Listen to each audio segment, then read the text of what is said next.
Debris from the Titan submersible, recovered from the ocean floor near the wreck of the Titanic, is unloaded from the ship Horizon Arctic at the Canadian Coast Guard pier in St. John's, NL.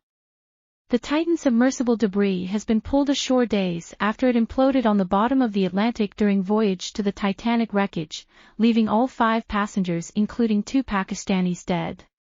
The huge chunks of metal were unloaded from the Horizon Arctic ship at the Canadian Coast Guard pier in St. John's, Newfoundland, Canada, this morning, reported Daily Mail on Wednesday.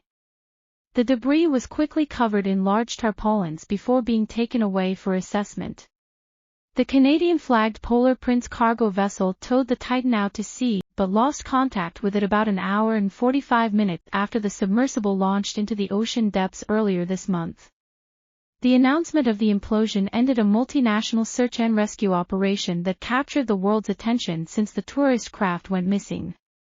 A debris field was found on the seafloor, 1,600 feet from the bow of the Titanic, which sits more than 2 miles below the ocean's surface and 400 miles off the coast of Newfoundland, Canada.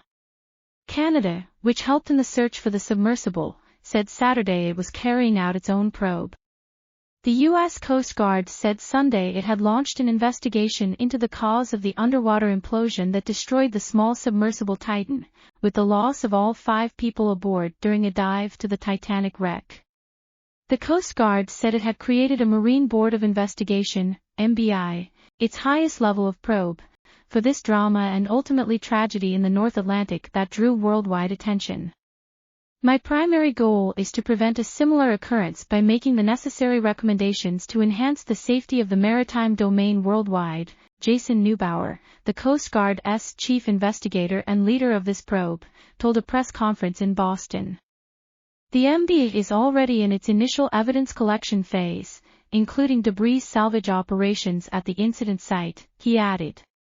Neubauer said the U.S. probe could also make recommendations on the possible pursuit of civil or criminal sanctions, as necessary.